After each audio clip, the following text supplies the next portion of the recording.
আল্লাহর রহমতে আপনার একটু সামনে দিকে বসে সেই বসতে হবে, দূরে না বসে সামনাসামনি আসুন, চলে আসুন, একটু সামনের দিকে চলে আসুন। হ্যাঁ, একটু সামনের দিকে চলে আসুন, এই সামনাসামনি হয়ে যান, বসলে খুব সুন্দর হবে, পরিবেশটা সুন্দর হবে। চলে আসুন ভাই, একটু এই সামনের দিকে চলে আসুন, চলে আসুন এই সাইডটায় আগে আসুন। أعوذ بالله من الشيطان الرجيم بسم الله الرحمن الرحيم الحمد لله نحمده ونستعينه ونستغفره ونؤمن به ونتوكل عليه ونعوذ بالله من شرور أنفسنا من سيئات أعمالنا من يهدي الله فلا مضل له ومن يضلل فلا هادي له ونشهد أن لا إله إلا الله ونشهد أن محمدا عبده ورسوله إن الله وملائكته يصلون على النبي يا أيها الذين آمنوا صلوا عليه وسلموا تسليما اللهم صل على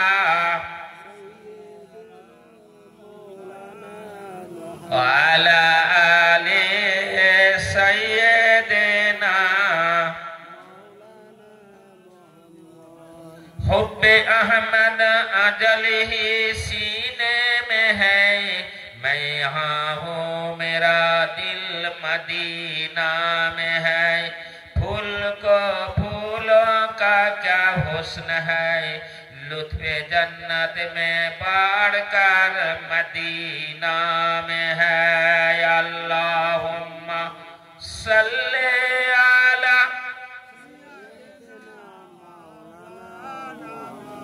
وعلی آل سیدنا میرے آنکھوں سے دیکھا نہیں ہے مگر ان کے تصویر سینے میں موجود ہے ان ہواؤں سے کہا دو نہ آئے ادھر مجھے خوشبو کی کوئی ضرورت نہیں جن کی خوشبو سے مہتا ہے سارا جہاں وہ خوشبو تو نبی کے پسینہ میں ہے اللہم صلی علی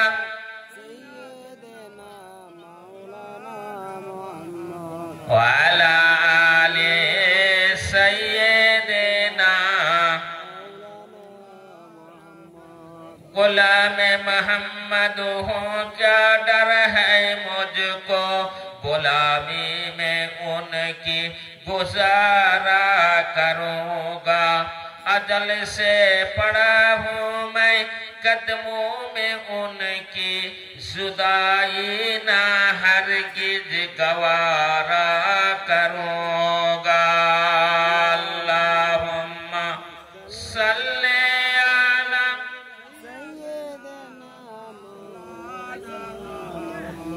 وعلى آل سيدنا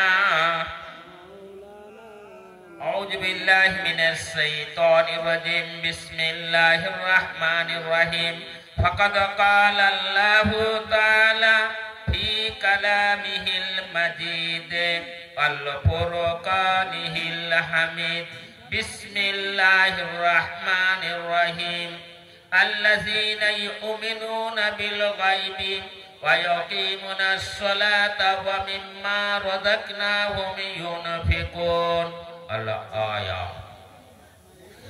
শ্রদ্ধা হাজরানে মজলিস পর্দার অন্তরালে আমার মা বোনেরা সকলকে আমি আমার আন্তরিক শ্রদ্ধা শুভেচ্ছা ভালোবাসা জানাই পরে জানাই এক রাহমাতি মজলিস তাই না ভাই আল্লাহ ওয়ালা মজলিস চেহারা দেখেছেন 9:30 10টা বাজতে গেল এখনো পর্যন্ত মানুষের বসার ইচ্ছা নেই কারণ কি কেন আসে না মানুষ আসবে গোশ ভাতটা হয়ে যাক এই মানুষ আসছে না কারণ কি, এর পিছনে বিশাল একটা কারণ আছে। কারণ যদি এইখানে বেশি না কুলঠার লোক কটা বসে যায়, এইখানে জায়গা দেওয়া যাবে। তো কুলঠার মানুষও নেই, তাহলে এখানে জলসা জুলুস দিয়ে লাভ কি হয়? এই জলসা জুলুস দেওয়া হয় যদি নিজেরাই না এসে বসবো, না শুনবো, তাহলে আমাদের লাভটা কি? এই যদি কুলঠার মানুষ এসে বসে যায় এখানে, যেখানে জায়গা দেওয়া যাবে, তারপরে যারা এসেছে তারা আবার রাস্তাঘাটে ঘোরাফেরা করছে। মানুষ জলসায় এসেছে, তারা আবার রাস্তাঘাটে যাবে কেন? আল্লাহ বলেছেন কোরআন পাকের মধ্যে, ইন্না শাইতানা লিল ইনসানি আদুব্বুম মুবিন। শয়তান মানুষের প্রকাশ্য দুশমন, তাই তো ভাই? শয়তান তো মানুষের দুশমন।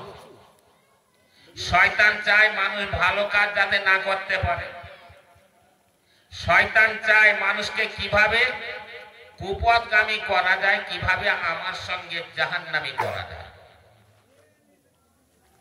কারণ এই যে জলসা জুলুস হয়, দেখবেন যে গ্রামেই হোক, তাতে প্রথমে একটা বাধা আসে।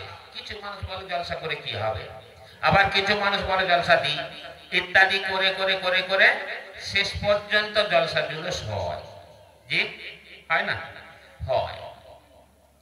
এইবার শয়তান দেখলো ওখানে পারলাম না, তাহলে কি করি? ও কিন্তু জলসার মজলিসে এসে বসে আছে, এই আশেপাশে ঘুরছে।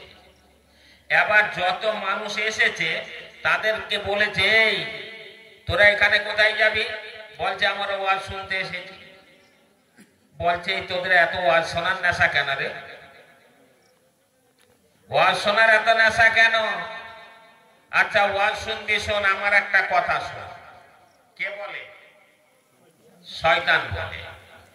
তোরা ওয়াজ শুনবি, শোন, আমার একটা কথা শোন। কি কথা?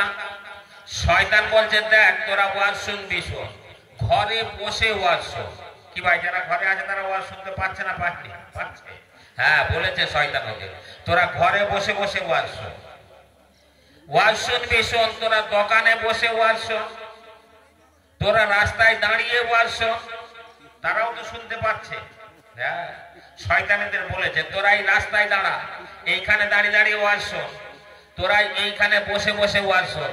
খবরদার ওই মজলিসে গিয়ে বসবি। কেন বন্ধু?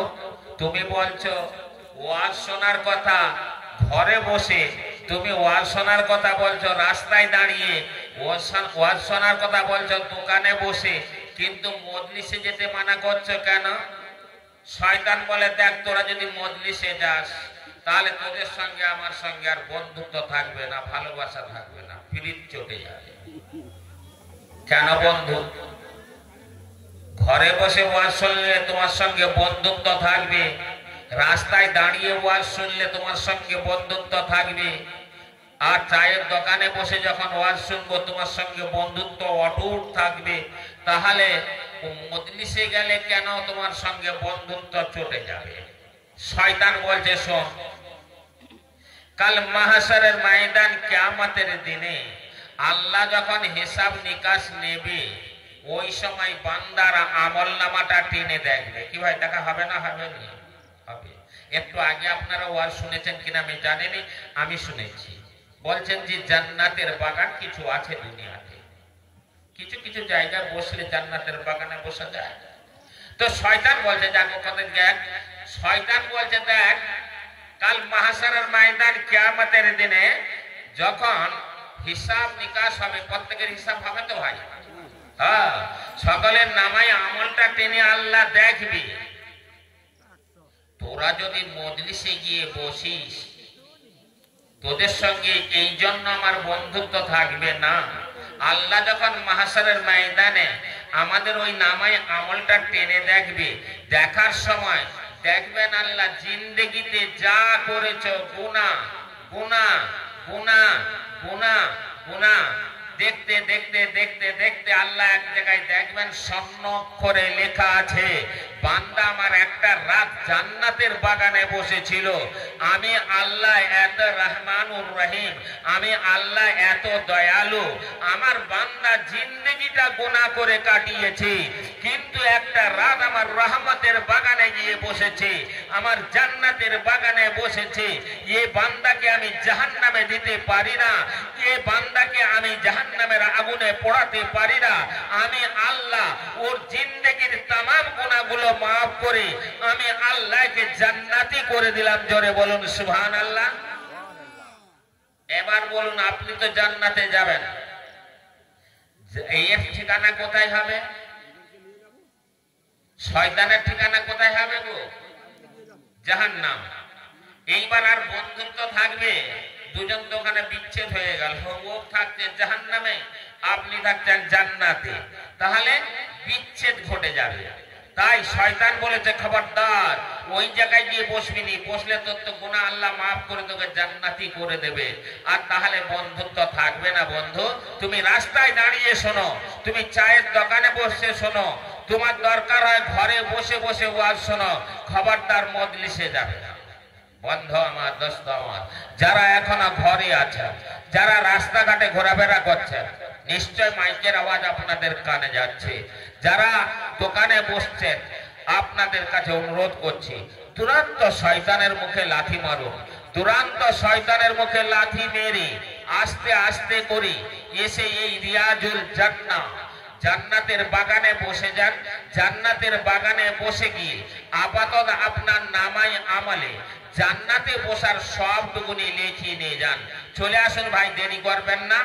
অল্প সময়ের মধ্যে ওয়াজ আরম্ভ হয়ে গেছে। অল্প সময়ের মধ্যে আমার ফুরফুরা সাহেব থেকে হুজুর কেবলা এসেছেন, তিনি ওয়াজ নসিহত করবেন। আপনারা এদিক ওদিক ঘোরাফেরা না করে মজলিসে চলে আসুন। ভাই চলে আসুন, আপনার নামটা নামায় আমলে লিখিয়ে নিয়ে যান। চলে আসুন, জান্নাতের বাগানে লিখিয়ে নিয়ে যান। ভাই সালাম, আজ আমরা মুমিন মুসলমান, তাই তো? আমরা মুসলমান তো, হ্যাঁ, ইমানদার। আচ্ছা, ইমানদারের পরিচয় কি? ইমানদার কাকে বলে একটু বলতে পারবে?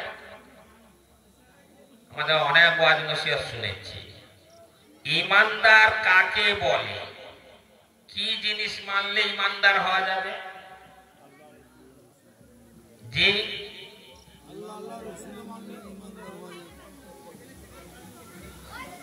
ইমানের পরিচয় হলো পাঁচটা জিনিসের উপরে ইসলাম দাঁড়িয়ে আছে। ইসলামের কটা কোটি? পাঁচটা। কি কি একটু ছোট্ট করে বলে দিন দেখি, কেউ পারবে? কালমা, নামাজ, রোজা, হজ, যাকাত। এই পাঁচটা জিনিস যদি আমরা মেনে নিই, তাহলে আমরা ইমানদার। আল্লাহর কোরআনও তাই বলছে, রাসূলের হাদিসও তাই বলছে। ছটা জিনিসের উপর আমাদের ঈমান আনতে হবে। এই পাঁচটা তো ইসলামের খুঁটি দাঁড়িয়ে আছে ইসলামের মধ্যে। আবার ছটা জিনিসের উপর আমাদের ঈমান আনতে হবে। বলতে পারবেন কি কি ছটা? আমানতু বিল্লাহি, আল্লাহর উপরে ঈমান আনা, আর ওয়া রাসূলিহি, যত নবী রাসূল এসেছেন আদম থেকে নিয়ে আমার নবী পর্যন্ত সমস্ত নবীকে মেনে নেওয়া, মানে ইকরার করা। আর কি? আসমানি কিতাবের উপরে আদম আলাইহিস সালাম থেকে নিয়ে আমাদের উপরে, আমার রাসূলের উপরে যে কিতাব এসেছে কোরআন মাজিদ, এই সমস্ত আসমানি কিতাবের উপর বিশ্বাস করা। আর আল্লাহর ফেরেশতা আছে, ফেরেশতার উপরে বিশ্বাস আনা। ফেরেশতা আছে আমরা জানি তো, মানি তো, এগুলো মানতে হবে। যদি না মানি তাহলে আমরা ইমানদার হতে পারবো না। আচ্ছা, আর কি? আর হচ্ছে তাকদীর, নিজের ভাগ্যের উপরে, তাকদীরের উপরে ঈমান আনা।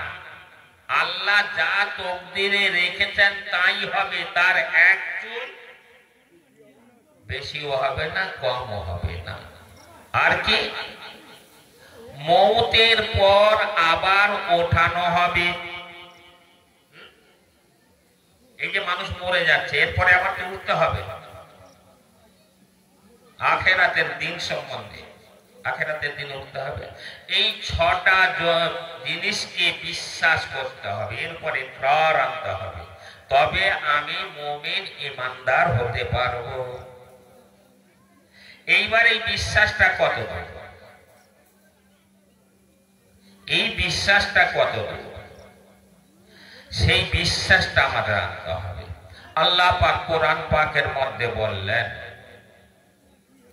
ইয়া আইয়ুহাল্লাযীনা আমানু কুতিবা আলাইকুমুস সিয়াম কামা কুতিবা আলাল্লাযীনা মিন ক্বাবলিকুম লাআল্লাকুম তাত্তাকুন।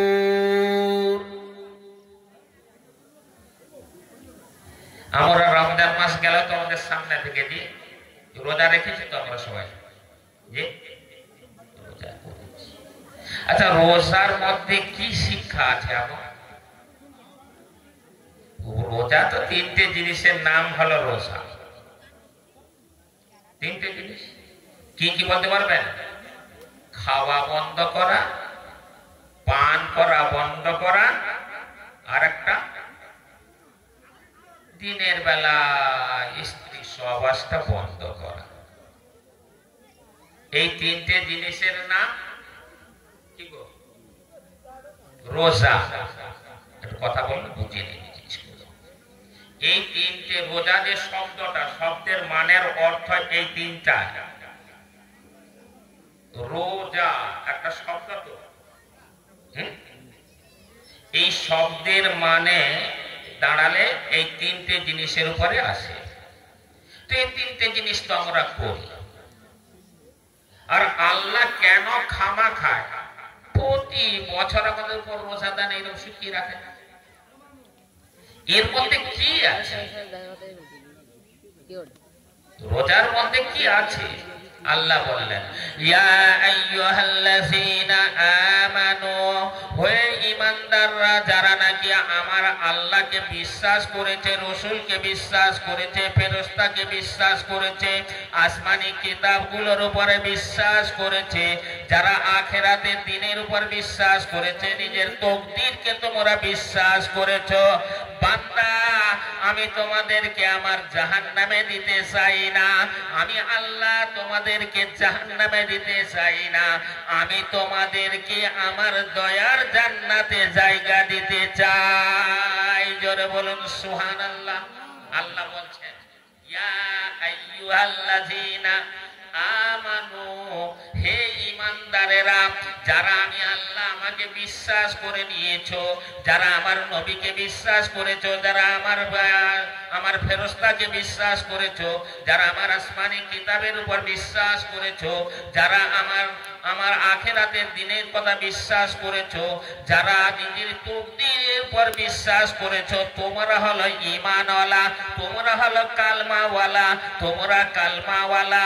তোমাদেরকে আমি আল্লাহ জাহান্নামে দিতে চাই না, আমি আল্লাহ আমার দয়ার জান্নাতে দিতে চাই। তাই আমি তোমাদের জন্য একটা বিধান দিচ্ছি, তোমাদেরকে জন্য একটা হুকুম জারি করতে চলেছি। আমরা যেন জিজ্ঞেস করলাম আল্লাহ হুকুমটা কি? আল্লাহ বললেন, কুতিবা আলাইকুমুস সিয়াম, তোমাদের জন্য আমি আল্লাহ রোজাকে ফরজ করে দিলাম। আমরা যেন জিজ্ঞেস করলাম, আল্লাহ আপনাদের জন্য আপনি রোজা ফরজ করেছেন, শিরোধার্য আমরা মেনে নিলাম, আমরা মাথা পেতে মেনে নিলাম, কিন্তু আল্লাহ এই রোজা কি আজই আমাদের উপর আপনি ফরজ করলেন না এর আগে আপনি ফরজ করেছিলেন? আল্লাহ বললেন, কুতিবা আলাইকুমুস সিয়াম, তোমাদের আগে যত নবী রাসূল এসেছে, আদম থেকে নিয়ে ঈসা ঈসা আলাইহিস সালাম পর্যন্ত সমস্ত নবীর উপরে আমি আল্লাহ রোজাকে ফরজ করেছিলাম। আমি আল্লাহ আদম থেকে নিয়ে ঈসা আলাইহিস সালাম পর্যন্ত যত নবী রাসূলকে পাঠিয়েছি, তাদের উম্মতদের পাঠিয়েছি, তাদের জন্য আমি আল্লাহ রোজাকে ফরজ করেছিলাম। আমি আল্লাহ রোজাকে তোমাদের জন্য সেই কায়দায় ফরজ করে দিলাম। তো আমরা যেন ফের জিজ্ঞেস করলাম আল্লাহ, তাও বুঝলাম আমাদের উপর রোজা ফরজ করেছেন, আমাদের আগের নবীদের উপর রোজা ফরজ করেছিলেন।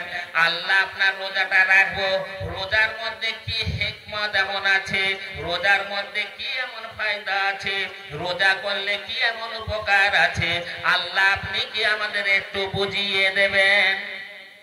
আমরা জিজ্ঞেস করলাম আল্লাহকে, আল্লাহ আপনি বলছেন রোজা রাখতে, ছিল থাকবে, আমরা মেনে নিলাম, আমরা রোজা রাখবো। আমাদের আগের নবীদের উপরও দিয়েছেন, আমাদের উপরে দিয়েছেন, ঠিকই আছে, রোজার মধ্যে কি হিকমত আছে? আল্লাহ বললেন, কুতিবা আলাইকুমুস সিয়াম কামা কুতিবা আলাল্লাযিনা মিন ক্বাবলিকুম লাআল্লাকুম তাত্তাকুন। তোমরা যদি আমার বিধানটা মেনে নিতে পারো, তোমরা যদি আমার হুকুমটা মেনে নিতে পারো, আর সালাতে সালাত আদায় করো, যাতে রোজা আদায় করতে পারো, তাহলে তোমরা আমার মুত্তাকি বান্দা রূপে গণ্য হয়ে যাবে। জোরে বলুন, মুত্তাকি কাদের বলে? যারা তাকওয়া করে গো, হ্যাঁ, এদেরকে বলা হয় মুত্তাকি। তোমরা তাহলে যদি রোজা রাখতে পারো, তাহলে তোমরা মুত্তাকি বান্দা হবে। আর আমরা তো রোজা রাখছি, কি ভাই রোজা রাখিনি আমরা? কেউ হয়তো 20 বছর রাখছি, কেউ হয়তো 10 বছর রাখছি, 5 বছর রাখছি, কি ভাই একটানা রেখে আসছি আমরা। কিন্তু আমরা কি মুত্তাকি হতে পেরেছি? আল্লাহ কেন রোজা দিলেন? কি বললেন? খানা পিনা আর দিনে স্ত্রী মেলামেশা, এই 3টে জিনিস বন্ধ রাখতে। কিন্তু এর মধ্যে কি হিকমত আছে? এর মধ্যে কি আছে এমন যে এর মধ্য থেকে আমরা মুত্তাকি হতে পারবো? হ্যাঁ ভাই, আল্লাহর কোরআন মিথ্যা হবে নাকি?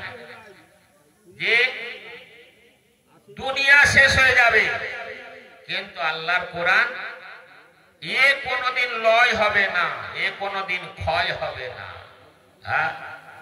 কোরআনে কারীম এমন একটা কিতাব, যে কিতাবে আপনি জ্বলন্ত আগুন লাগিয়ে দিন, আগুনের ক্ষমতা নেই, আল্লাহর কোরআনকে পুড়িয়ে দেয়।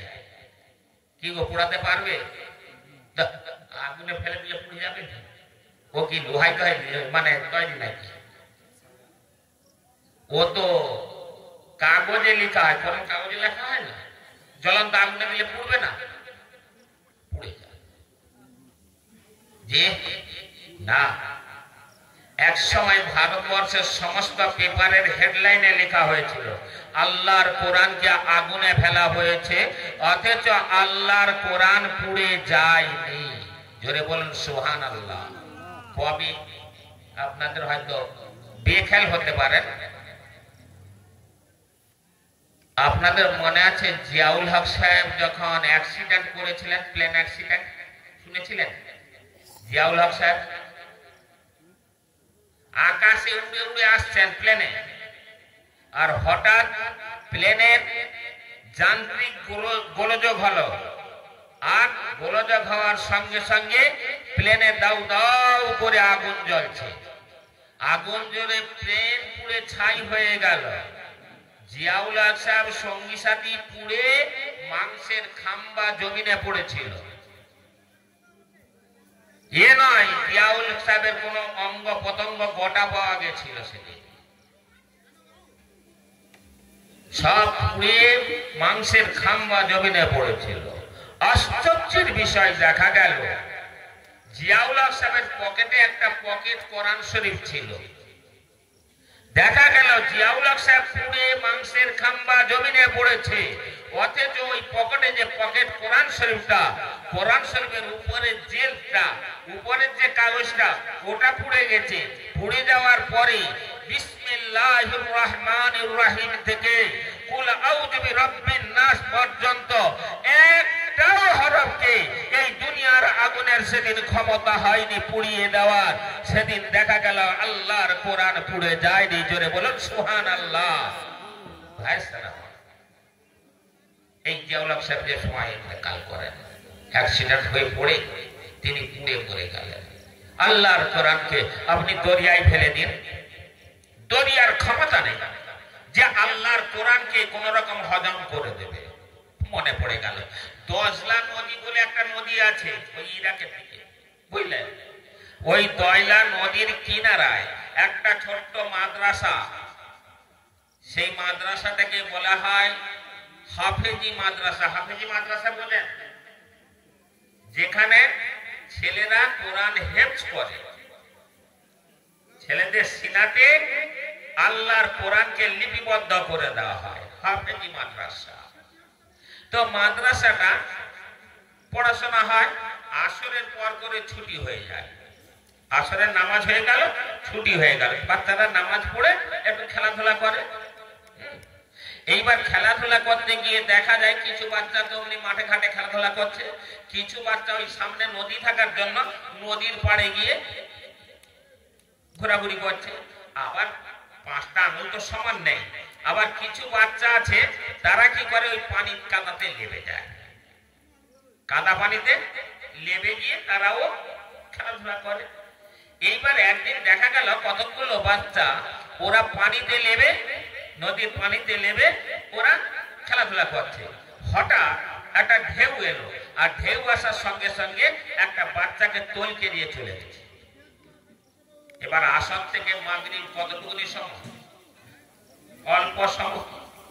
এবার তলিয়ে গেছে বাচ্চাটা। বাচ্চাটা যখন তলিয়ে গেছে, ওর যে সঙ্গীরা বলবে সে কোথায় গেল, সে কোথায় গেল? আরে আব্দুল্লাহ কোথায়? বলছে তাই তো, সে কোথায় গেল? দু তিনজন যারা খেলছিল পানিতে তাকে পাচ্ছে না, এরা বড় বিচলিত আছে, কোথায় গেল দেখ দেখ। এরা খুঁজছে, পায় না। এইবার মাগরিবের সময় হয়ে গেছে, যারা সেই বাঁধের উপর খেলছিল মানে ঘুরছিল, ওই বাচ্চাগুলো বলছে এই পালিয়ে রে, মাগরিব হয়ে গেছে, তাড়াতাড়ি চল নামাজ ধরতে হবে। আর যদি নামাজ ছেড়ে যায় তাহলে হাফেজ সাহেব মারবে, নামাজ যদি ছেড়ে যায় হাফেজ সাহেব মারবে, তাড়াতাড়ি চল বলে ওরা চলে এসছে। আর যারা ওই নদীতে ছিল তারা বলছে আরে হ্যাঁ নামাজ ছেড়ে গেলে তো হাফেজ সাহেব মারবে, কিন্তু যদি আব্দুল্লাহকে খুঁজে না নিয়ে যাই তাহলে চামড়া থাকবে, মেরে মেরে ফেলবে। আগে খোঁজ কোথায় গেছে, নামাজ ছাড়লে কথা মারবে আমাদের। কিন্তু একে যদি আজ খুঁজে না নিয়ে যাই তাহলে মারের শেষ থাকবে না, একে খোঁজ ভালো করে। এইবার খুঁজতে আরম্ভ করেছে, খুঁজে খুঁজে খুঁজে খুঁজে পাচ্ছে না। তখন বলছে কয়কুল হারাবি, ওদিকে নামাজও ছেড়ে যাবে, আবার একেও পাবো না, তাহলে মারের শেষ থাকবে। চ তাড়াতাড়ি চ গিয়ে নামাজটা পড়ে দিই, নামাজটাকে পড়ে দিই। তো বাচ্চাগুলো দৌড়ে দৌড়ে মাদ্রাসায় এসেছে, এসে নামাজ পেয়েছে, জামাত পেয়েছে, কয়েক রেখাত ছেড়ে গেছে। কেউ হয়তো এক রেখাত পেয়েছে, কেউ দু রেখাত পেয়েছে, এক রেখাত ছেড়ে গেছে। এইবার যখন হাফেজ সাহেব সালাম ফিরিয়ে দিয়েছে, তাকে কতগুলো বাচ্চা পিছনে দাঁড়িয়ে গেছে, কি ওদের নামাজ ছেড়ে গেছে তো ওদের দাঁড়াতে হবে। ওরা দাঁড়িয়ে আবার নামাজ আদায় করছে। তো হাফেজ সাহেব নামাজ শেষ করে বলছে এই কাদের কাদের জামাত ছেড়েছে তারা এখানে আয়া ছড়িটা নিয়ে। এরা দেখছে মাছ তো খেতেই হবে আজ, কোনো উপায় নেই, কারণ আব্দুল্লাহকেও পাইনি, আবার নামাজও ছেড়ে গেছে। তো মাদ্রাসার বাচ্চারা তো ওরা একটু কিন্তু চালাক হয় বেশি, তাই হাফেজ সাহেব ছড়িটা নিয়ে নাচাচ্ছে আর বলছে জামাত ছাড়লো কেন, জামাত ছাড়লো কেন বল। ছড়িটা নিয়ে নাচাচ্ছে, মারেনি কাউকে, উনি ভয় দেখাচ্ছে আর কি, এই জামাত ছাড়লো কেন বল। তো বাচ্চাদের মধ্য থেকে একটা বাচ্চা বলে ফেলেছে হুজুর বলবো কি, আমরা আসরের পর গেছিলাম ওই নদীর ঘাটে খেলা করার জন্য। ওই পানিতে নেমে আমরা একটু দৌড়াদৌড়ি করছিলাম। হঠাৎ একটা ঢেউ এলো। ওই ঢেউ থেকে আমাদের মধ্য থেকে যে ছেলেটা ইয়েতিম, যার বাপ নাই, যার নাম হলো আব্দুল্লাহ, আব্দুল্লাহ ওই পানিতে তলিয়ে গেছে। হুজুর আব্দুল্লাহ তলিয়ে যাওয়ার পরে আর আব্দুল্লাহ পানি থেকে ওঠে না। হুজুর ওই আব্দুল্লাহকে খুঁজতে খুঁজতে খুঁজতে আমাদের দেরি হয়ে গেল। আমরা আব্দুল্লাহকেও খুঁজে পেলাম না, আর জামাতটাও আমাদের ছেড়ে গেল। এই বলেছে হাফেজ সাহেবের তখন হাওড়া সেলতা, কি বলিস রে, আব্দুল্লাহ পানিতে তলিয়ে গেছে, খুঁজে পাসনি? কারণ গার্জেনরা বাচ্চা দিয়ে আসে, ওদের দায়িত্বে তো, যদি ওর মধ্য থেকে কেউ কিছু হয়ে যায় তার কৈফিয়ত দেবে কে? তাই হাফেজ সাহেব বলছেন, চল বেটা, তো কোন জায়গায় ও তলিয়েছে দেখেছ? হাফেজ সাহেব বেচারা গিয়ে পানিতে নেমে খোঁজাখুঁজি করেছে, কিন্তু কোথাও পেল না। ঘুরে এসে সারা রাত আর হাফেজ সাহেবের ঘুম হয়নি। ঘুমাতে পারবে? ঘুমাতে পারেননি। চিন্তা করছে, আল্লাহ কি হবে, বাচ্চাটাকে পাওয়া গেল না, বাচ্চাটাকে পাওয়া গেল না। ওর আবার গার্জেনরা আসবে, কোথায় বিচার সালিসি হবে, কোথায় কেস কাচারি হবে, কি করবো আমি? সারা রাত চিন্তায় চিন্তায় ঘুম হচ্ছে না। আবার বলছে, যদি লাশটা পেতাম আপাতত ওর গার্জেনের হাতে তুলে দিয়ে কিছু আপাতত কৈফিয়ত দিতাম, লাশটাও তো ভাসলো না, কোথায় দেখতে পেলাম না। ফের সকালবেলা উঠে, ভোরবেলা উঠে আবার হুজুর করেছেন কি, হাফেজ সাহেব তজলা নদীর কিনারায় চলে গেছেন, আর কিনারায় গিয়ে চতুর্দিকে লক্ষ্য করে দেখছেন কোথাও লাশটা ভাসেনি। কি ভাই, এতক্ষণে লাশ ভেসে যাওয়ার কথা না? কখন সে আসরের সময়, আবার ফজর হয়ে গেল, তো লাশ ভেসে যাবে না? তো বেচারা খুঁজছেন, খুঁজে খুঁজে পেলেন না। এসে নামাজ পড়ে চুপ করে বসে আছেন বারান্দায়, মৌন অবস্থায়, মন মেজাজ খুব খারাপ, চিন্তার মধ্যে পড়েছে। কি ভাই, চিন্তা হবে না? হবে, খুব চিন্তায় আছেন। এমন সময় চিন্তা করছেন কি হবে কি হবে। পড়াশোনাও সেদিন বন্ধ। বাচ্চারা পড়াশোনা যখন হয়নি, খেলাধুলা করছে বাইরে গিয়ে। আব্দুল্লাহর যে মা, ওর তো বাপ নেই, এতিম ছেলে, ওর মা, ও কোন রকম ভিক্ষে করে সংসারটা চালায়, জীবিকা নির্বাহ করে। ওই দিন এখন ও ভিক্ষে করতে গেছিল, গিয়ে একটা খুব সুন্দর ওমদা খানা পেয়েছে, খাবার পেয়েছে। খাবারটা পেয়ে চিন্তা করছে, আল্লাহ এত সুন্দর খাবার, এত বড়, এত সুন্দর নিয়ামত আমি তো স্বামী মরার পরে কোনোদিন খাইনি। আর আমার একমাত্র নয়নের তারা কলিজার টুকরা বাচ্চা আব্দুল্লাহর মুখে আমি জনম দুঃখিনী মা কোনোদিন তার মুখে এইরকম খাবার তুলে দিতে পারিনি। বলুন তো, পৃথিবীতে এইরকম কোন মা আছে ওই খাবারটা ছেলেকে না খাইয়ে খেয়ে ফেলবে? আছে নাকি কোন মা? পারবে? পারবে। তাই চিন্তা করলেন, না আমি খাবারটা এখন খাবো না, আঁচলে বেঁধে রেখে দিয়ে আমি ভিক্ষে করি, একটু পানি খেয়ে ভিক্ষে করি, সন্ধ্যাবেলা বাড়ি ফিরে যাওয়ার সময় মাদ্রাসার কাজ দিয়ে তো যাবো, ওই বাচ্চাকে একটু খাইয়ে দিয়ে যাব, আমি রাত্রে গিয়ে খেয়ে শুয়ে পড়বো। মা এবার ভিক্ষে করতে করতে একটু দেরি হয়ে গেছে, তাই তিনি কি করেছেন, আর মাদ্রাসায় গেলেন না, সোজা বাড়ি এলেন। বাড়ি এসে খাবারটা যথারীতি গুছিয়ে রেখেছেন, খেলেন না মা। কোন মা খেতে পারবে? বাচ্চার খাওয়ার জন্য এনেছে, মা খেতে পারেনি, গুছিয়ে রেখে দিয়েছেন। দিয়ে এইবার একটু পানি খেয়ে ঘুমিয়ে পড়েছে। সকালবেলা যখন আমি পাড়ায় যাব, যাওয়ার পথে বাচ্চাকে দিয়ে যাব, আর আমি একটু খেয়ে নেব, নিয়ে পাড়ায় চলে যাব। মা তো যথারীতি ঘুমিয়ে পড়েছিলেন। সকালবেলা উঠে ঘর সংসারের কাজগুলো গুছিয়ে দিয়ে এইবার খাবারটা নিয়ে আস্তে আস্তে করে মাদ্রাসার খানে চলেছে। মাদ্রাসার কাছে এসে দেখছেন যে বাচ্চারা সব খেলাধুলা করছে, কারণ পড়া হয়নি, পড়াশোনা তো বন্ধ, ছেলেরা খেলা করছে। তো একটা বাচ্চাকে ডেকে দেখো, কা শোন। তো বাচ্চাটা গেল, ছোট বাচ্চা, ও গেল। যাওয়ার পরে মা বলছে, বেটা তুই এক কাজ করতো, আমার ছেলে আব্দুল্লাহকে একটু ডেকে দে। তো তো বাচ্চা চিন্তা করছে আল্লাহ আব্দুল্লাহ তো নেই, ও তো জানে যে আব্দুল্লাহ কাল মারা গেছে, আব্দুল্লাহ তো নেই।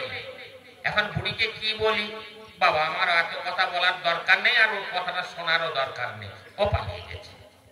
যখন ও অন্যদিকে পালিয়ে গেল, মা বলছে তো গেল না, আর একটা বাচ্চাকে ডেকেছে, সেও যা শুনেছে পালিয়ে গেছে। এইরকম দু তিনটে বাচ্চাকে যখন ডেকেছে, কেউ যখন কথা শুনছে না, মা বিরক্ত ভরে বলছে, ই বাবা এই বাচ্চাগুলো এখানে কি শিক্ষা দেয়, আরে মাদ্রাসায় কি শিখাই, এদের আদব কায়দা কিচ্ছু নেই। আমি বৃদ্ধা মানুষ, একটা কথা বলছি, বয়স্ক মানুষ আমার এই কথাটা রাখতে পারছে না, শুধু বাচ্চাটা আমার ডেকে দেবে। মা করেছেন কি, গায়ে হাতে কাপড় দিয়ে আস্তে আস্তে আস্তে করে মাদ্রাসার দিকে আগিয়ে গেছেন। আর গিয়ে দেখছেন হাফেজ সাহেব মৌন অবস্থায় মাথাটা ঝুঁকে নিয়ে, মাটির দিকে মাথাটা করে নিয়ে বসে বসে চিন্তামগ্নই আছেন। তো এমন সময় আম্মা জান এসে বলছে, ও বেটা হাফেজ সাহেব, বাবা হাফেজ সাহেব, আমার ছেলে আব্দুল্লাহকে একটু ডেকে দিন তো। যেই আব্দুল্লাহ শুনেছে, হাফেজ সাহেব চমকে উঠেছেন, উনি একটা চিন্তার মধ্যে ছিলেন। আর যেই আব্দুল্লাহর নামটা শুনেছেন, উনি চমকে উঠেছেন। চমকে উঠে মার দিকে চেয়ে আছে, আল্লাহ এমন সবাই কি বলি, হঠাৎ তো আর কেউ বলে দিতে পারেন তোমার ছেলে মরে গেছে গো, বলতে পারছেন না, আর মায়ের দিকে চেয়ে আছে। মাও বিরক্ত ভরে বলছে, কি রে আল্লাহ, ও আমার ছেলেটাকে ডেকে দেবে, অথচ আমার দিকে এরকম ক্যাটম্যাট করে চেয়ে আছে কেন? মা বিরক্ত ভরে বলেছিলেন, ও বেটা হাফেজ সাহেব, আপনি বাংলা বোঝেন না, আমার ছেলে আব্দুল্লাহকে একটু ডেকে দিন, আপনি বিয়াদবের মতো আমার দিকে এরকম চেয়ে আছেন কেন? হাফেজ সাহেব দেখছে, আল্লাহ এর মেজাজও তো কম নয়, এর মেজাজও তো কম নয়, এখন কি হবে? আল্লাহ তকদিরে যা রেখেছে, তকদিরের উপর আমাদের বিশ্বাস আছে, তাই তিনি চিন্তা করলেন আল্লাহ তকদিরে যা রেখেছে তাই হবে বলে। হাফেজ সাহেব বলে ফেলেছেন, ও বাবা আব্দুল্লাহ রাম্মাজান, আপনি বাবা আপনার বাড়ি ফিরে চলে যান, কারণ আপনার আব্দুল্লাহ কাল দজলা নদীতে ডুবে মারা গেছে। ভাইজান জনম দুঃখিনী মা যখন এই কথাটা শুনেছে, ছেলের সঙ্গে আর থাকতে পারে না, ডুকরে কেঁদে তাড়াতাড়ি করে মাটিতে পড়ে বেহুশ হয়ে যায়। আম্মা জানের যখন হুঁশ ফিরেছে, আবার উঠে ছেলের জন্য ডুকরে ডুকরে কাঁদতে আরম্ভ করেছেন। ভাইজান আমার এমন সময় আম্মা জান বলেছিলেন, ও বেটা হাফেজ সাহেব, বাবা হাফেজ সাহেব, আমার ছেলে আব্দুল্লাহ কাল দজলা নদীতে ডুবে মারা গেল, আমি জনম দুঃখিনী মা তা জানতে পারলাম না। ও বাবা আব্দুল্লাহ, আমার হাফেজ সাহেব, আমার ছেলে আব্দুল্লাহ কাল মারা গেল, আমি মা কেন জানতে পারলাম না? আমার কি জানার কোনো অধিকার নেই? আমার কি জানার কোনো হক নাই? বাবা হাফিজ সাহেব, আমি মাদ্রাসাতে এলাম, তাই তুমি আমাকে শোনাচ্ছ আমার ছেলে আব্দুল্লাহ দজলা নদীতে ডুবে মারা গেছে। ও বাবা হাফিজ সাহেব, বাবা হাফিজ সাহেব, অনেক করেছো বাবা, অনেক করেছো।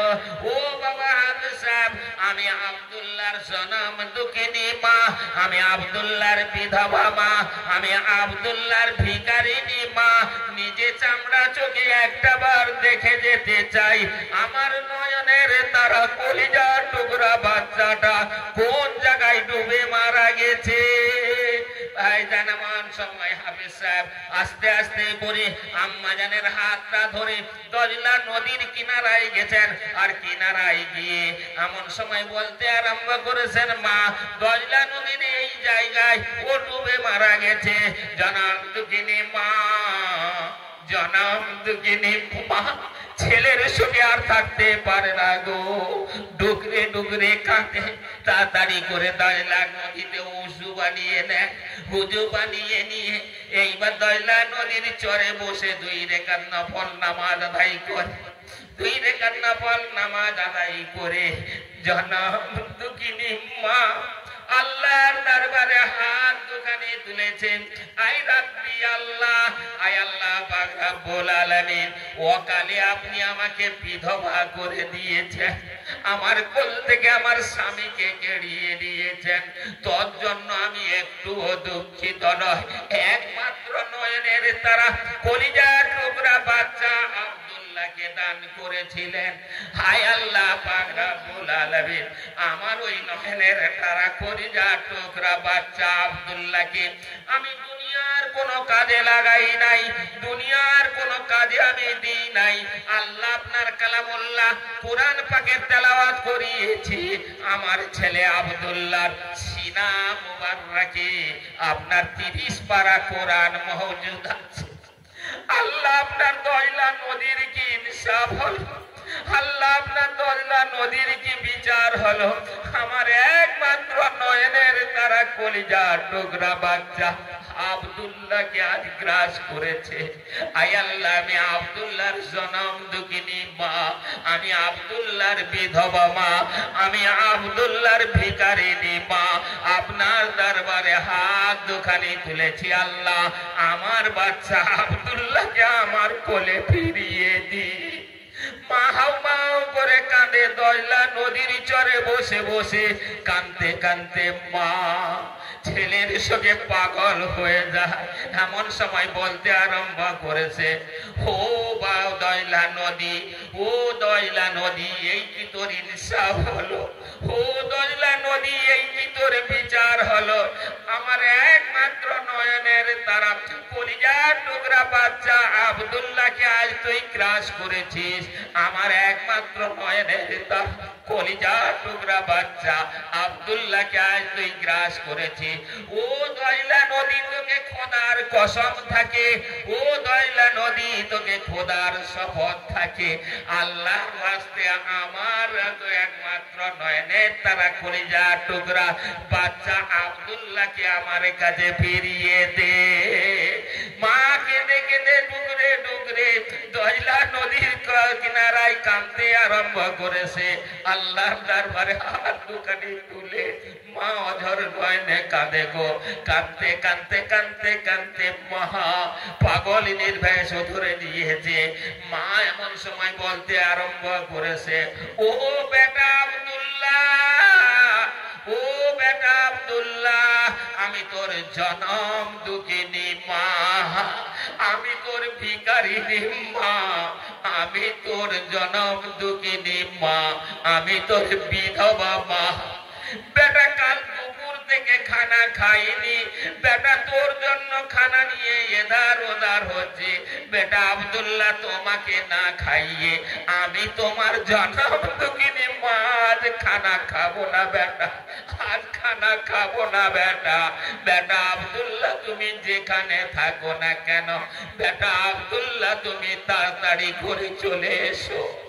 জনম দুঃখিনী মা কেঁদে কেঁদে পাগল হয়ে গিয়ে বলতে আরম্ভ করেছে, ও বেটা আব্দুল্লাহ, ও বেটা আব্দুল্লাহ, আমি তোমার বিধবা মা, আমি তোমার জনম দুঃখিনী মা, আমি তোমার ভিখারিনী মা। কাল দুপুর থেকে বাবা খানা খাইনি, খানা নিয়ে এধার ওধার হচ্ছে। বেটা তোমাকে না খাইয়ে আমি তোমার মা খানা খাবো না। বেটা আব্দুল্লাহ, তুমি যেখানে থাকো না কেন বাবা তাড়াতাড়ি করে চলে এসো। বেটা আব্দুল্লাহ, তুমি তাড়াতাড়ি করে চলে এসো। ভাইজান আমার এইভাবে বলতে আরম্ভ করেছে। আল্লাহর দরবারে হাত দুখানি তোলা। এমন সময় আশ্চর্যের বিষয় দেখা যায়, আব্দুল্লাহ কাল দয়লা নদীর যে জায়গায় ডুবেছিল ওই জায়গায় ফট করে ভেসে উঠেছে। জোরে বলুন, আরে জোরে বলুন না সুবহানাল্লাহ। নারায়ে তাকবীর, নারায়ে তাকবীর, নারায়ে তাকবীর। ভাইজান আমার যেই ভেসে পড়েছে, জনম দুঃখিনী মা থাকতে পারে না গো, তাড়াতাড়ি দয়লা নদীতে ঝাঁপ দিয়েছে। ঝাঁপ দিয়ে দৌড়ে গিয়ে বাচ্চাকে বুকে তুলে দিয়ে এ গালে চুম্বন ও গালে চুম্বন দেয়, আর বারবার জিজ্ঞেস করে, বেটা আব্দুল্লাহ বল, বেটা বল, কাল বিকালে তুই দয়লা নদীতে ডুব দিয়েছিস, আজ এত বেলা হয়ে গেল, বেটা আব্দুল্লাহ তুই বল দেখি এতক্ষণ কিভাবে তুই পানিতে ছিলিস? এতক্ষণ পৃথিবীর কোন মানুষ পানির ভিতর থাকতে পারে না, পারে নাকি? তুমি এতক্ষণ কোথায় ছিলে? ভাইজান আমার আব্দুল্লাহ বলতে আরম্ভ করেছে, জনম দুঃখিনী মা গো, ভুল বুঝবেন না, ভুল বুঝবেন না। যখন ওই ঢেউটা এসে তলকে দিয়েছে আমাকে, আমি অনেক চেষ্টা করেছি কোন রকম সাঁতার দিয়ে আমি আবার কিনারায় চলে যাব, কিন্তু মা ঢেউর পর ঢেউ এসেছে, আমি আর কোনো মতো আগাতে পারছি না। যখন দেখলাম আর আমার কিনারায় যাওয়া হবে না, এই মনে হয় আমার শেষ দিন, ওই সময় মাগো আমি আল্লাহর কালাম পাকের সূরা ইয়াসিন তেলাওয়াত করতে আরম্ভ করলাম। আর আমি যখন সূরা ইয়াসিন পড়ছিলাম, মা এমন সময় যেন আমার নজরে এলো একটা সুড়ঙ্গ পথ, আর ওই পথ ধরে আমি বাইতে বাইতে নিচে নেমে গেলাম। মা নিচে গিয়ে দেখলাম, মা বলবো কি, একটা এত সুন্দর ঘর রয়েছে মা, যে ঘরের চতুর্দিকে ফল ফুলের বাগান এত আছে মা, কাল বিকাল থেকে এ পর্যন্ত আমি ঘরের চতুর্দিকটা ঘুরে ঘুরে দেখছিলাম। এই মাত্র আমি ঘরের উঠোনে উঠেছিলাম, এই মাত্র ঘরের মধ্যে প্রবেশ করব, ঘরের মধ্যে ঢুকে দেখবো ওই ঘরটাই কি আছে মা। এমন সময় আমি উঠব, হঠাৎ আপনার কান্নার আওয়াজটা গিয়ে আমার কানে ঠেকেছে, ও বেটা আব্দুল্লাহ, বেটা আব্দুল্লাহ, আমি তোর বিধবা মা, আমি তোর জনম দুঃখিনী মা, আমি তোর ভিখারিনী মা, কাল দুপুর থেকে বাবা খানা খাইনি। বেটা আব্দুল্লাহ, তুমি যেখানে থাকো না কেন বাবা, তুমি তাড়াতাড়ি করে চলে এসো। আমি আব্দুল্লাহ তোমাকে না খাইয়ে আমি তোমার মা খানা খাবো না। মাগো, আপনার আওয়াজটা যখন আমার কানে ঠেকেছে মা, আমি বিচলিত হলাম। আল্লাহ, আমি কি করে এখান থেকে বের হই? এদিক ওদিক দৌড়ি করি মাগো, কোথাও কিছু দেখতে পাই না। আমি আবার আল্লাহর কোরআন তেলাওয়াত করতে আরম্ভ করলাম, সূরা ইয়াসিন যখন পড়তে লাগলাম, এমন সময় হঠাৎ আমি দেখি আবার একটা যেন সুড়ঙ্গ পথ, সিঁড়ি বেয়ে রয়েছে। আমি ওই পথ ধরে দৌড়ে দৌড়ে আসছিলাম, এসে দেখি হঠাৎ আমি পানিতে ভেসে গেছি। জোরে বলুন আল্লাহর কোরআন যার বুকের মধ্যে আছে, যার সিনার মধ্যে আছে, ওই দরিয়ার ক্ষমতা নেই আল্লাহর কোরআনকে হজম করে দেয়। তো ভাইসানামা, আজ আমরা সেই মুমিন মুসলমান, আমরা সেই কালমা পড়েছি, আমরা বিশ্বাস করেছি। ক জিনিসের উপর বিশ্বাস আনার নাম ঈমান? কটা শুনলাম? 6 জিনিসের উপরে, 6টা জিনিসের উপরে ঈমান আনতে হবে। সে 6টা কি? আল্লাহর উপরে ঈমান আনা, যেমন কালমা তাইয়্যিবা, লা ইলাহা ইল্লাল্লাহ মুহাম্মাদুর রাসূলুল্লাহ, এইটা ঈমানের কালমা বলে তো, যে এইটা হলো প্রথম নম্বর। দ্বিতীয় নম্বর, ওয়াকুতুবিহি, আল্লাহর কিতাবের উপর ঈমান আনা। আসমানি যত কিতাব এসেছে, শুধু কোরআন শরীফ নয়, আদম আলাইহিস সালাম থেকে দিয়ে ঈসা রুহুল্লাহ পর্যন্ত যত কিতাব এসেছে, সব কিতাবের উপর বিশ্বাস স্থাপন করার নাম ঈমান। আর আল্লাহর ফেরেশতার উপরে, আল্লাহর অগণিত ফেরেশতা পৃথিবীতে আছে, এর উপরে বিশ্বাসের নাম ঈমান। আর সমস্ত নবী রাসূলদের উপর ঈমান আনতে হবে। আর একটা হলো মৃত্যুর পরে ফের আমাদের ওঠানো হবে, হিসাবের জন্য উঠতে হবে না সবাইকে মাহশারের ময়দানে। নাম্বার 6, তাকদীরের উপর বিশ্বাস আনতে হবে। কারো ক্ষমতা নেই আমার আপনার তাকদীরটাকে পরিবর্তন করে দেবে, কোন ডাক্তারের ক্ষমতা নেই, কোন বৈজ্ঞানিকের ক্ষমতা নেই, কোন ওলি আল্লাহর ক্ষমতা নেই, কোন পীর পয়গম্বরের ক্ষমতা নেই যে আপনার তকদিরটাকে বদলে দেয়। তকদিরের উপর পূর্ণ ভরসা বিশ্বাসের নাম হলো ঈমান। এই 6টা জিনিসের উপরে ইয়াকিন করা, বিশ্বাস করার নাম হলো ঈমান। তাহলে 6টা। আর ইসলামের খুঁটি কটা বলেছিলেন? 5টা। নামাজ, রোজা, হজ, যাকাত। আচ্ছা, কালমা, নামাজ, রোজা, হজ, যাকাত, এই 5টা তো জি। এই 5টার নাম হলো, এই 5টা হলো ইসলামের খুঁটি। আচ্ছা, আপনারা বলতে পারেন এই যে হজটা বা যাকাত, এই যাকাতটা কোন জাতীয় ইবাদত? যাকাতটা কি করলে আমার ইবাদত হয়ে যাবে বলতে পারবেন? এটাকে বলা হয় মালি ইবাদত। শুধু টাকা দিয়ে দিলে যাকাত আদায় হয়ে যাবে না জি। আর যাকাত কার উপরে? ধনী মানুষের উপরে যাকাত, এটা ফরজ। তাহলে এটা মালি ইবাদত, পয়সা দিয়ে দিলেই হয়ে যাবে। আর হজ কোন জাতীয় ইবাদত? এখানে পয়সাও লাগবে, দেহও লাগবে জি। যেতে হবে লব্বাইক আল্লাহুম্মা লব্বাইক, হ্যাঁ, সেখানে গিয়ে হাজির হতে হবে, আল্লাহ আমি হাজির। আর যতক্ষণ কাবার কাছে না পৌঁছাচ্ছেন ততক্ষণ হজ হচ্ছে না জি। তাহলে দেহও লাগছে, আবার যেতে পয়সাও লাগছে। তাহলে এটা পয়সাও লাগছে, দেহও লাগছে। আর যাকাত হলো শুধু মালি, টাকা দিয়ে দিলে আমার যাকাত আদায়, দ্বিতীয় তার কিছু নেই। আচ্ছা, এইরকম একটা ইবাদত বলতো যেটাই মালও দিতে হবে, টাকাও দিতে হবে, বলতে পারবে? জিহাদ। যদি এখনো জিহাদ হয়, এখন তো আমরা সব জিনিসে জিহাদ জিহাদ বলছি, জিহাদ ইসলামের জন্য যদি যুদ্ধ হয়, সেই জিহাদে টাকাও দিতে হবে, প্রয়োজনে জীবন দিতে হবে, দেহ দিতে হবে না। তো আল্লাহ রসুল বলেন 5 জিনিসের উপর ইসলাম দাঁড়িয়ে আছে। তাহলে এটা কোথায় গেল? এটাও তো একটা ইবাদত।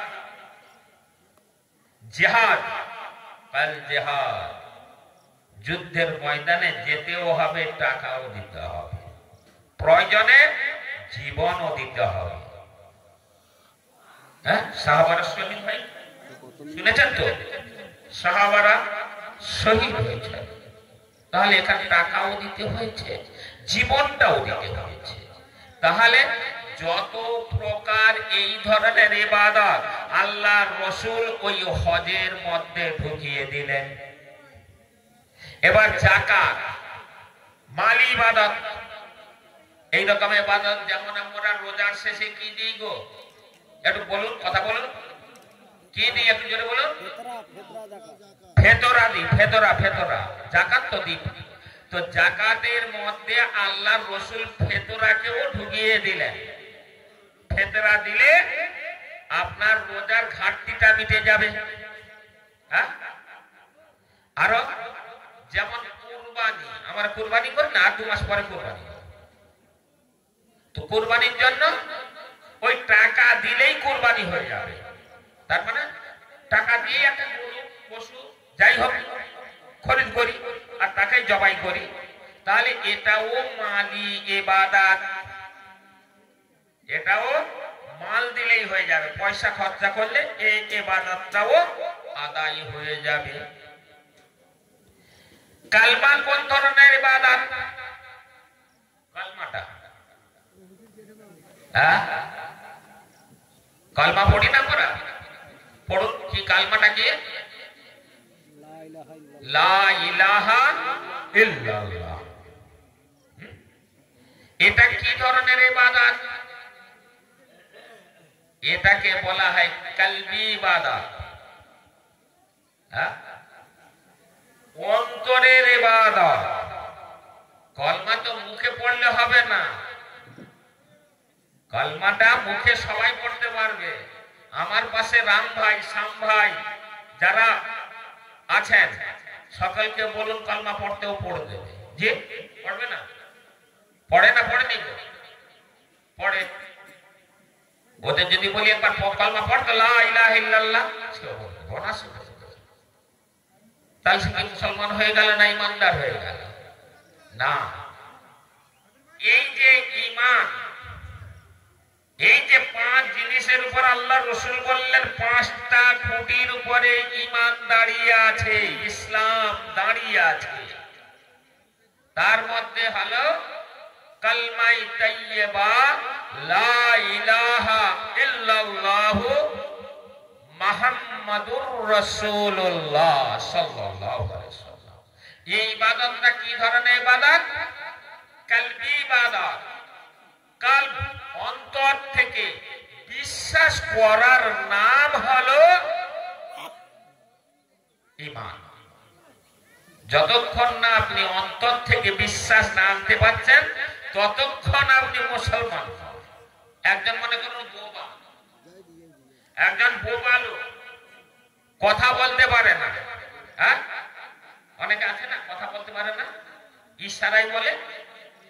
এবার ও এদিকে দেখাচ্ছে যে এক আল্লাহ আছে, ও তো কথা বলতে পারে না। ও যে ওটা বলছে ওর কলবে এটা আছে যে এক আল্লাহ আছে, ও বিশ্বাস করেছে। এই কলবি ইবাদত, মুখে বলাটা বিশ্বাস নয়, মুখে পড়াটা বিশ্বাস নয়। বিশ্বাসটা হলো এটা কলবি ইবাদত। কলবে যতক্ষণ না পর্যন্ত অন্তর থেকে আপনি মেনে না নিতে পারবেন ততক্ষণ পর্যন্ত আপনি ঈমানদার হতে পারবেন না।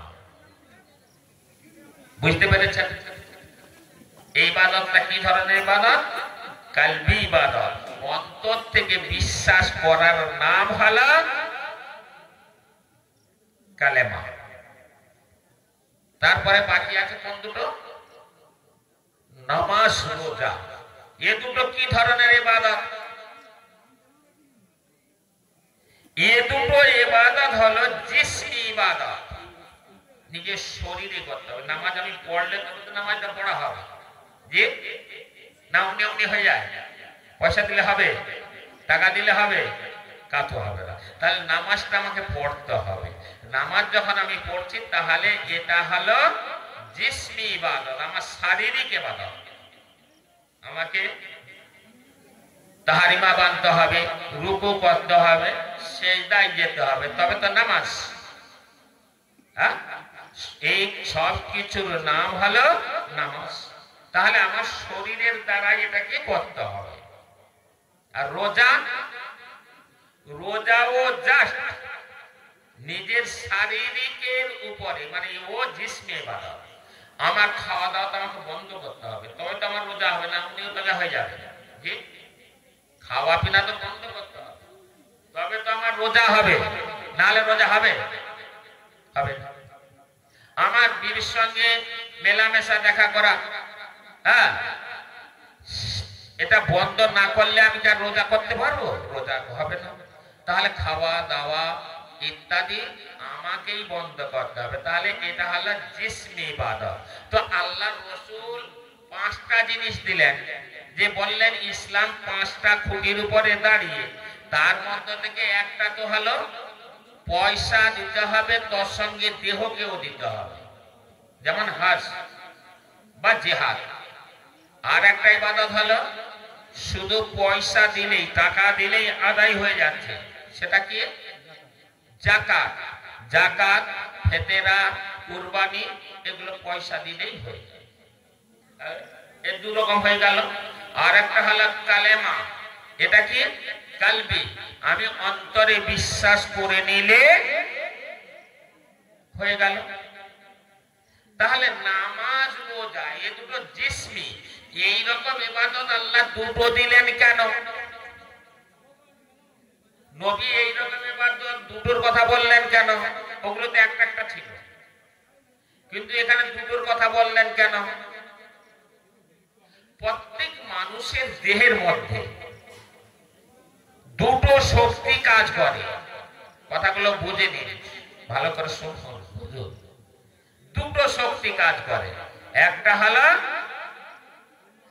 মালাইকা মানে ফেরেশতা শক্তি, একটা শক্তির নাম কথা বলুন না, ফেরেশতা শক্তি। আর একটা শক্তি হলো পশু শক্তি, বুঝলেন? একটা হলো ফেরেশতা শক্তি আর একটা পশু শক্তি, যা আমার মধ্যেও আছে, আপনার মধ্যেও আছে, সবার মধ্যে এইটা কাজ করে। এই দুটো জিনিস, একটা হলো ফেরেশতা শক্তি আর একটা হলো পশু শক্তি। এর দুজনের মধ্যে টানাটানি হয়।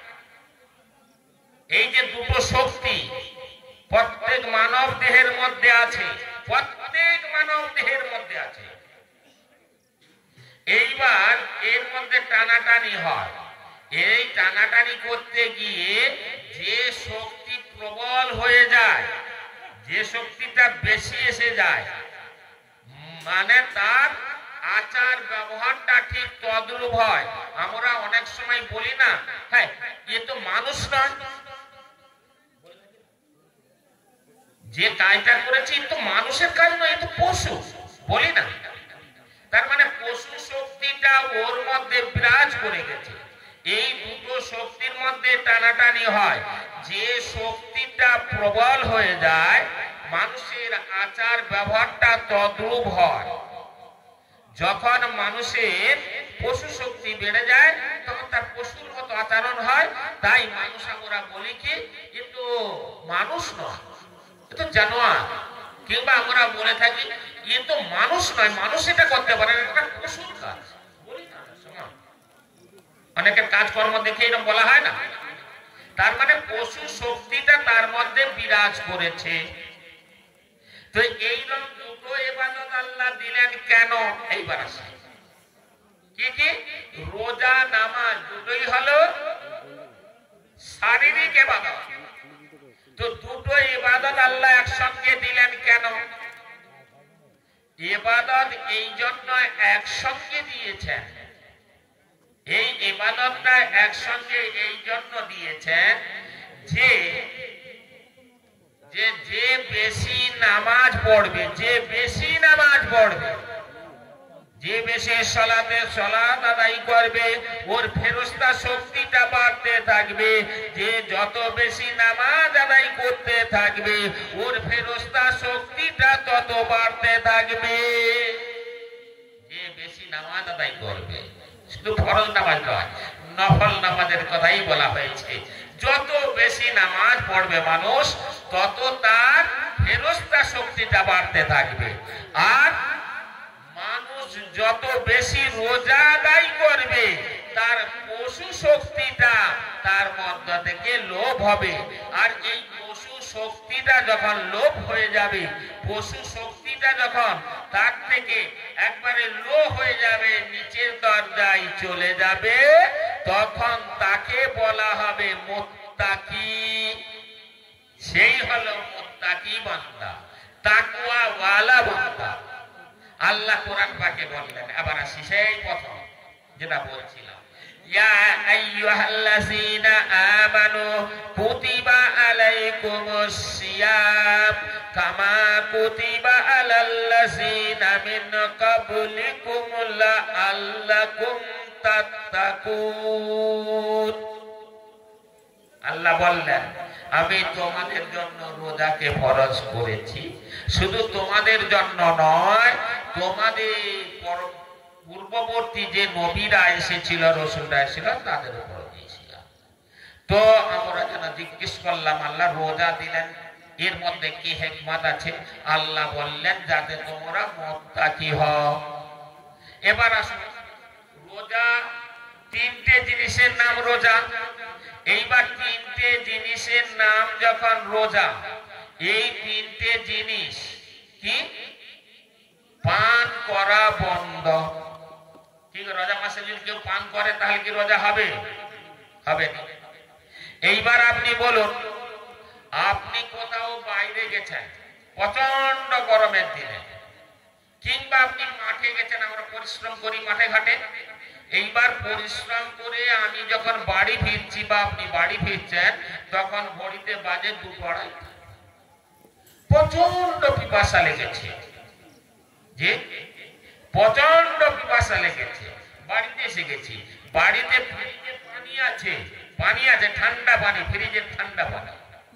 বলুন তো, রোজা করছেন, ওই সময় এসেছেন 2:30 বেজে গেছে, আর ফ্রিজে ঠান্ডা পানি, এই পানিটার পান করা যাবে?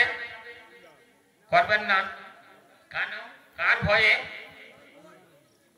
হ্যাঁ, আল্লাহর ভয়ে। কার সন্তুষ্টির জন্য? আল্লাহর সন্তুষ্টির জন্য। আল্লাহ কি চমৎকার বললেন, বান্দা তুই আমাকে বল না, আজ যেমন তুই প্রচন্ড পিপাসা লেগেছে, তোর গলাটা শুকিয়ে যাচ্ছে, তোর বাড়িতে ঠান্ডা ফ্রিজের পানি রয়েছে, কেবলমাত্র আমার ভয়ে, আমার সন্তুষ্টির জন্য আজ তুই পানিটা পান করলি না। বান্দা তুই আমাকে বল না, কেন বান্দা তুই আর 11টা মাস 12টা মাস ওই পানি জাতীয় মদটা তুই ছেড়ে দিতে পারবি না? বান্দা তুই রোজা রাখ, রোজার ভিতর থেকে শিক্ষাটা নে। আজ যেমন তুই আমার ভয়ে, আমার সন্তুষ্টির জন্য আজকের যেমন তুই পানিটা পান করলি না, আজ যেমন তুই পানিটা স্পর্শ করলি না, ওইভাবে বান্দা 11টা মাস কিংবা 12টা মাস তুই যদি আমার হুকুম পালন করার জন্য বান্দা তুই যদি মদটা ছেড়ে দিতে পারিস, তাহলে তুই আমার একজন মুত্তাকি পরেজগার বান্দা হয়ে যাবি। আল্লাহ পাক বললেন, তুমি যদি আর 11টা মাস আজ যেমন আমার সন্তুষ্টির জন্য, আমার ভয়ে যেমন পানি পান করলে না, ওইভাবে তুমি যদি আর 11টা মাস ওই মদটা যদি ছেড়ে দিতে পারো, তাহলে তুমি আমার মুত্তাকি বান্দা হয়ে যাবে। এই 2:30টার সময় আপনি পরিশ্রম করে এসেছেন, প্রচন্ড খিদে পাচ্ছে, প্রচন্ড খিদে, বাড়িতে ফিরে চলে এসেছেন। বাড়িতে খাদ্য খাবারও আছে, আর যে খাবারগুলো আছে সব খাবারগুলো হালাল খাবার। বলুন তো, ওই সময় খেতে পারবেন? কেন? রোজা আছে। কার ভয়ে খাচ্ছেন না? কাকে সন্তুষ্ট করার জন্য? আল্লাহকে সন্তুষ্ট করার জন্য। আল্লাহ মহান, আল্লাহ বলছেন, বান্দা তুই আমাকে বল না, আজকে তোর এত খিদে